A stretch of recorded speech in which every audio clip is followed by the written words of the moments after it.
Halo, selamat datang kembali di channel TM Tutorial. Setelah sebelumnya di part 1 kita sudah mengetahui tentang sejarah HTML dan juga fungsi-fungsi HTML. Sekarang kita akan masuk ke Say Hello to HTML Element. Nah, untuk pertama-tama kita akan membuat sebuah website menggunakan HTML.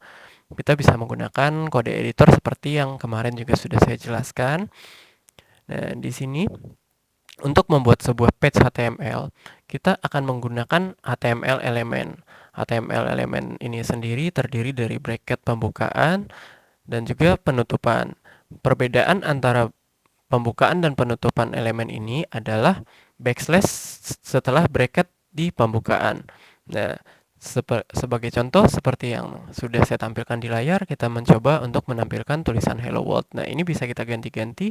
Kita mau menulis apa saja kita bisa menulis di sini. Misalkan Hello HTML dan lain sebagainya. Oke, di tutorial kali ini kita akan mencoba membangun sebuah website menggunakan HTML5 yang akan kita beri nama Get Photo Web Application. Nah, tapi sebelum kita masuk ke codingnya lebih lanjut, kita akan mengenal dulu beberapa hal elemen dasar yang biasa kita gunakan.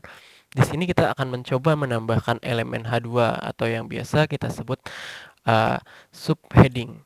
Di sini kita sudah punya H1 untuk main heading. Nah, kita sekarang akan mencoba menambahkan subheading yang kita beri nama H2 dan kita akan tulis di sini get foto app sesuai dengan nama web aplikasi yang akan kita buat, get foto app. Nah, untuk H1 sendiri ini biasanya kita menggunakan elemen H1 ini untuk membuat main heading, sementara elemen H2 adalah kita gunakan untuk membuat subheading. Selain itu kita juga bisa menggunakan H3, H4, H5, dan H6 sampai H berapapun itu akan mengindikasikan level yang berbeda untuk subheading. Selain menggunakan heading elemen, kita juga akan menggunakan elemen untuk membuat sebuah paragraf yang kita kenal dengan p-tag. Di sini kita akan coba tulis, "Hai, saya adalah p-tag sebagai paragraf." Nah, untuk elemen ini sendiri semuanya rata-rata elemen yang digunakan di HTML5 itu hampir sama ya. Untuk di sini kita lihat di setelah bracket kita akan menuliskan kode elemennya dan untuk penutupan kita tinggal menambahkan backslash. Pengembang web biasanya akan menggunakan teks lorem ipsum sebagai teks pengganti. Teks lorem ipsum ini sendiri diambil secara acak dari bagian terkenal karya Cicero dari Romawi kuno. Teks lorem ipsum telah digunakan sebagai teks pengganti oleh penata huruf sejak abad ke-16 dan tradisi ini berlanjut di website. Nah, ya bisa kita bilang 5 abad sudah cukup lama ya. Jadi karena kita sekarang sedang membangun Get Photo app, kita akan menggunakan sesuatu yang berbeda yaitu Kitty Ipsum untuk mengisi paragraf. Nah, di sini saya akan isikan untuk sebagai teks paragrafnya adalah Kitty Ipsum. Selanjutnya kita akan membahas tentang uncomment dan comment out. Nah, uncomment ini sendiri adalah suatu cara untuk mengomentari dan dapat meninggalkan komentar untuk pengembang lain di dalam kode kita yang kita sudah buat di sini tanpa mempengaruhi hasil keluaran yang akan ditampilkan kepada pengguna akhir. Dan mengomentari ini juga merupakan cara mudah untuk membuat kode tidak aktif tanpa harus menghapus seluruhnya. Nah, comment out atau uncomment dalam HTML ini biasanya akan dimulai dengan teks seperti berikut. Ada bracket, tanda seru, setelah itu ada seperti ini. Nah, kita bisa coba di sini. Misalkan kita akan membuat suatu kalimat ini adalah paragraf.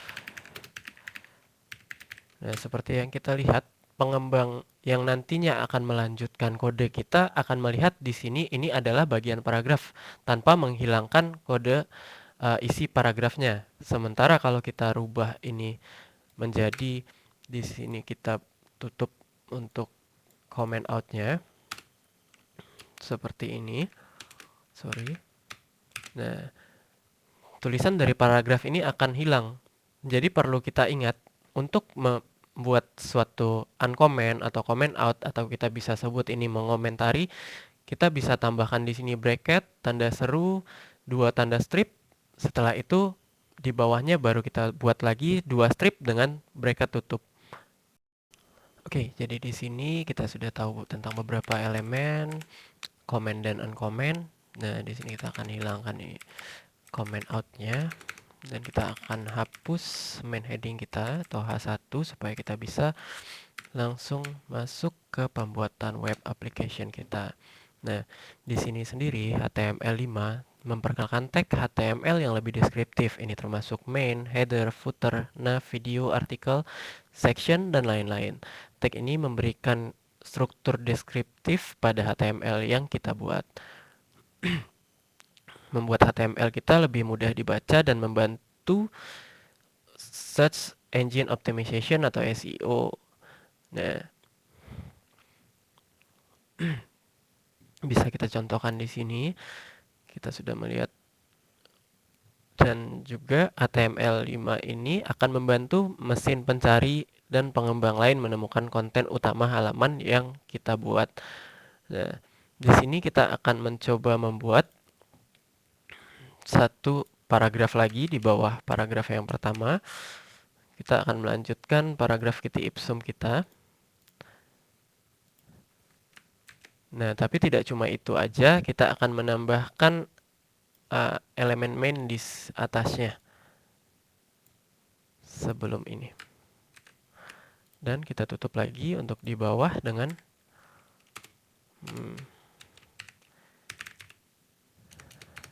oke. Nah, di sini kita juga akan menambahkan gambar dengan menggunakan elemen image ke website yang kita buat, tapi sebelumnya kita akan memindahkan elemen main yang tadi kita buat ke bawah heading supaya search engine optimization atau mesin pencari akan mengetahui bahwa ini adalah isi website utama kita. Nah, untuk menambahkan image, kita akan menggunakan image elemen, dan kita juga akan menambahkan di bawah heading.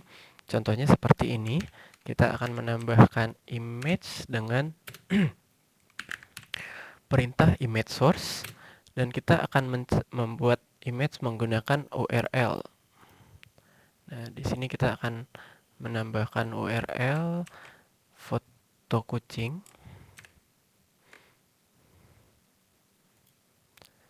Di sini kita tambahkan sama dengan. Nah, di sini bisa kita lihat kita sudah berhasil untuk menambahkan image. Semua elemen image ini harus memiliki atribut ALT. Teks di dalam atribut ALT digunakan untuk pembaca layar guna meningkatkan aksesibilitas dan ditampilkan jika gambar gagal dimuat. Sebagai catatan, jika gambar kita murni dekoratif, menggunakan atribut ALT kosong adalah praktek terbaiknya. Idealnya atribut ALT tidak boleh mengandung karakter khusus kecuali diperlukan. Nah, mari kita tambahkan atribut ke contoh image kita di atas. Kita akan menambahkan ALT di sini.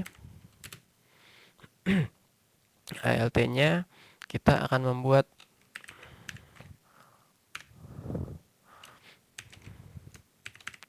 dengan nama kucing berdasi. Nah, di sini kita sudah bisa melihat ya. Di sini website kita sudah memiliki sebuah gambar.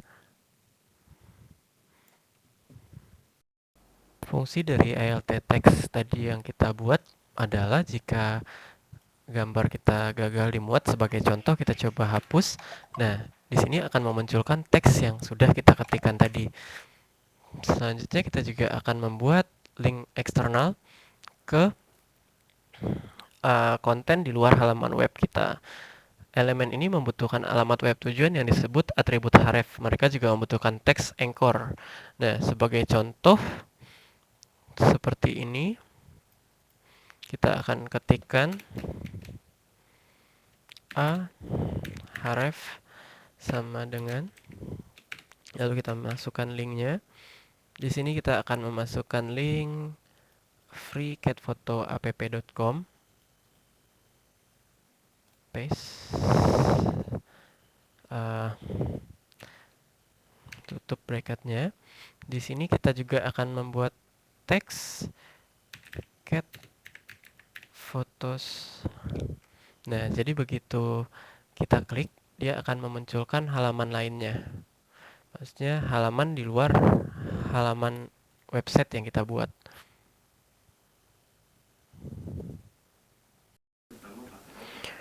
Anchor Element ini sendiri selain bisa menampilkan link eksternal, juga bisa menampilkan link eksternal. Contoh link eksternal adalah seperti ini yang akan membuka link lain. Nah, kita juga bisa membuat link internal menggunakan Anchor Text ini sendiri. Tetapi sebelum kita mengganti Anchor Text ini, saya akan menambahkan beberapa paragraf dulu ke dalam website kita.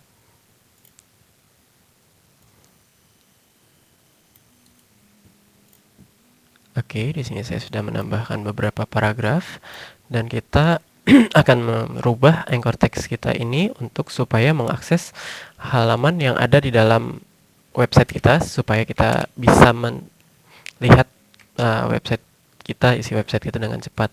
Tapi sebelum itu kita akan menambahkan di sini elemen footer terlebih dahulu. Kita tambahkan elemen footer ID-nya yaitu footer. Nah, di sini kita akan membuat copyright get foto app. Kita tutup footer. Nah,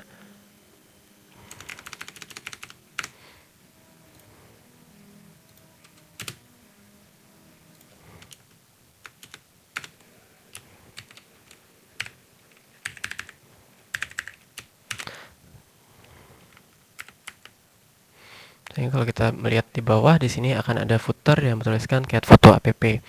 Nah, jadi kita juga akan mengganti anchor yang tadi kita buat dan ini kita pindahkan, kita akan letakkan di atas.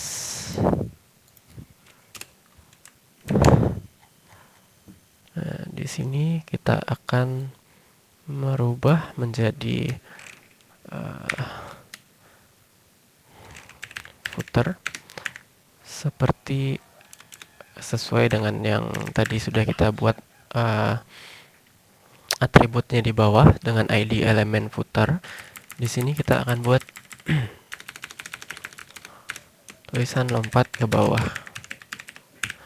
Nah, begitu kita klik di sini, bentar, sepertinya ada yang salah. Kita ulangi lagi untuk di sini.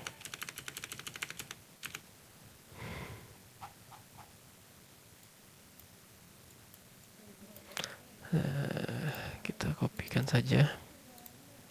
Dan di sini jika kita mengklik, dia akan langsung melompat ke copyright get foto app. Fungsi anchor element ini sendiri kita juga bisa membuat teks yang disertai dengan link. Sebagai contoh, saya akan menambahkan di bawah lompat ke bawah ini.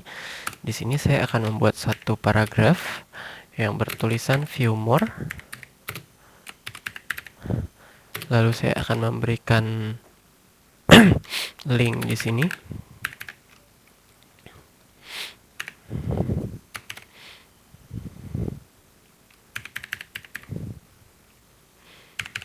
Sebagai berikut.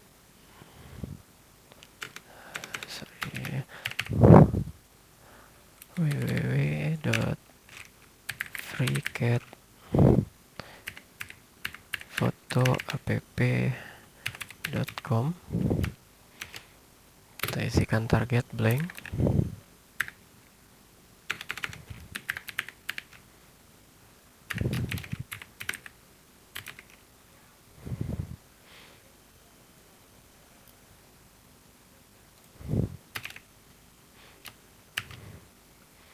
Dengan tulisan cat foto sebagai link. Nah, bisa kita lihat di sini kalau kita ngeklik akan bawa kita ke external link yang akan